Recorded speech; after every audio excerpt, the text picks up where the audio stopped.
जिले में आए अखिलेश यादव बोले, भाजपा ने अटल जी के लिए आखिर किया क्या। स्वामी प्रसाद मौर्य के बयान पर उल्टा मीडिया को पंक्तियां सुनाने पर करने लगे बहस। सपा एमएलसी दिलीप यादव कर बेटे की शादी में हुआ आगमन। फिरोजाबाद समाजवादी पार्टी के राष्ट्रीय अध्यक्ष अखिलेश यादव का फिरोजाबाद जिले में आगमन हुआ। वे यहां राजा का ताल रोड स्थित एफएम रॉयल में आए और मीडिया से रूबरू हुए। बताया गया, समाजवादी पार्टी के एमएलसी डॉक्टर दिलीप यादव के बेटे की शादी एफएम रॉयल में आज है, जिसमें पूर्व मुख्यमंत्री अखिलेश यादव का प्रोफेसर रामगोपाल यादव व आदित्य यादव के साथ आगमन हुआ। इस दौरान वे मीडिया से रूबरू हुए और पूछे गए रामचरितमानस के सवाल पर कहा, अगर किसी को भी पंक्तियां याद हो तो सुनाएं, इस पर बहस न करें। वहीं अटल बिहारी वाजपेयी को लेकर उन्होंने कहा, भाजपा ने आज तक उनके लिए किया क्या, उनकी जन्मस्थली बटेश्वर के सौंदर्यीकरण को लेकर क्या किया भाजपा ने। स्वामी प्रसाद मौर्य के बयान पर उन्होंने उक्त बयान को नजरअंदाज कर उल्टा मीडिया पर किसी को पंक्ति याद है तो सुनाए की बात कहने लगे। अन्य कई सवालों के जवाबों पर भी उन्होंने अपनी बात कही। वो ऐतिहासिक वोटों से जीते जा रहे हैं। मैं फिरोजाबाद के साथ साथ मैनपुरी की जनता का भी धन्यवाद दूंगा। और फिरोजाबाद के भी बहुत सारे परिवार ऐसे थे जिनकी रिश्तेदारियाँ मैनपुरी में थी, जिनका संपर्क मैनपुरी में था। उन्होंने लगातार हमारे चाहे प्रतिनिधि, जनता के प्रतिनिधि, विधायक रहे हों या संगठन के लोग रहे हों, उन्होंने पूरा सहयोग किया और इसके परिणाम में मैनपुरी को ऐतिहासिक जीत मिली समाजवादी पार्टी। सर 2024 से पहले बड़ी कार्यकारिणी आपने घोषित की है, पूरी ब्रिगेड तैयार है। धक्का मत दो। संगठन और संगठन के माध्यम से जनता तक अपनी बात पहुंचाना और संगठन के ही माध्यम से जनता को जोड़ने का काम करेंगे।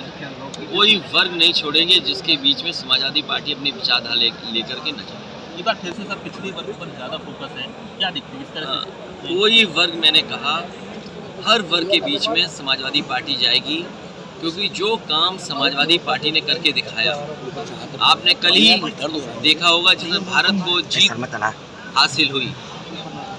T20 मैच में भारत की जीत हुई और आपने उत्तर प्रदेश के मुख्यमंत्री जी को भी देखा होगा हाथ हिलाते हुए। उस स्टेडियम को बनाने का काम अगर किसी ने किया था तो समाजवादी लोगों ने, और समाजवादी पार्टी में बना इसीलिए अंतर्राष्ट्रीय स्तर का वहाँ मैच हो पाया। जितने आपको उसमें तस्वीरों में दिखते हैं, किसी का योगदान नहीं है उस स्टेडियम को बनाने में। और भारतीय जनता पार्टी तो वो दल है जो दूसरों का काम अपना काम बनाती है। ये क्षेत्र वो है जहाँ से बिल्कुल करीब बटेश्वर है, जहाँ पर स्वर्गीय अटल बिहारी वाजपेयी जी की जन्मस्थली रही है। मैंने कई मौक़ों पर कहा कि उनकी जन्मस्थली पे भी काम हो।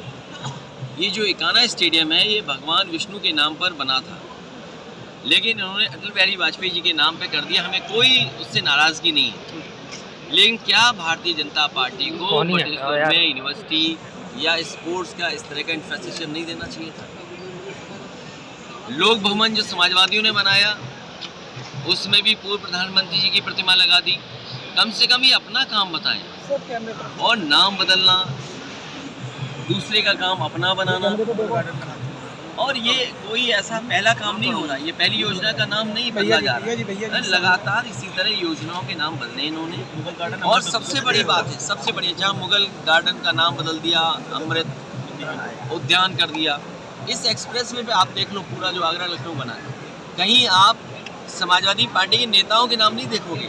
जिस तरीके से अर्थव्यवस्था की हालत है, जो शेयर मार्केट गिरा है, जिसका भारतीय जनता पार्टी दावा करती थी कि उनके प्रयास से कोई उद्योगपति दुनिया में नंबर 1 होने जा रहा है, बताओ आज वो कहाँ पहुँच गए। और ये आंकड़े अगर नहीं संभाले गए तो न केवल देश दुनिया में हमारे उद्योगपतियों का नाम बदनाम होगा, बल्कि हमारी कई बैंकें डूब जाएंगी।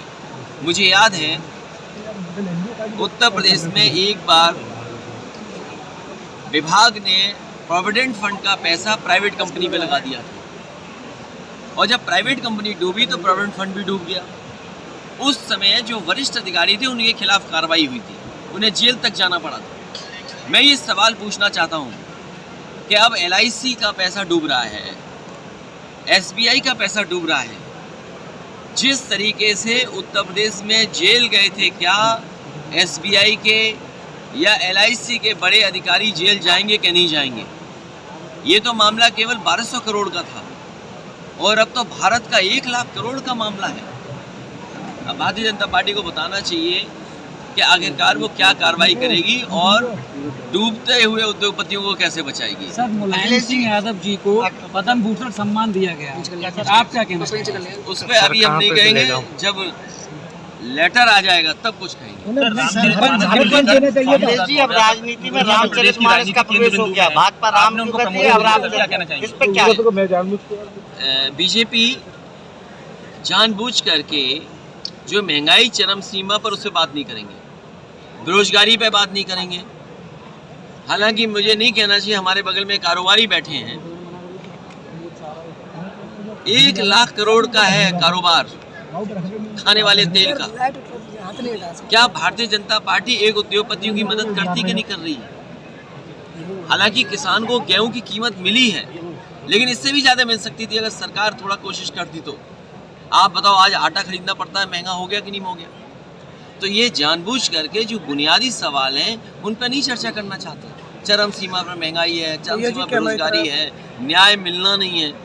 और फिर मैंने कई मौक़ों पर कहा, और फिर मैं कहता हूँ, जिस बात को लेकर के बात खड़ी हुई है, क्योंकि हम उसके जानकार नहीं हैं, हमसे कोई कहे सड़क बनाए तो हम सड़क बनवा सकते हैं, हमसे कोई डायल एंड बेहतर करना है तो हम डायल एंड बेहतर कर सकते हैं, हमसे कोई कहे कि एम्बुलेंस बेहतर करनी तो एम्बुलेंस बेहतर कर सकते हैं, नौकरी कैसे मिलेगी, रोजगार कैसे मिले, वो हम कर सकते हैं।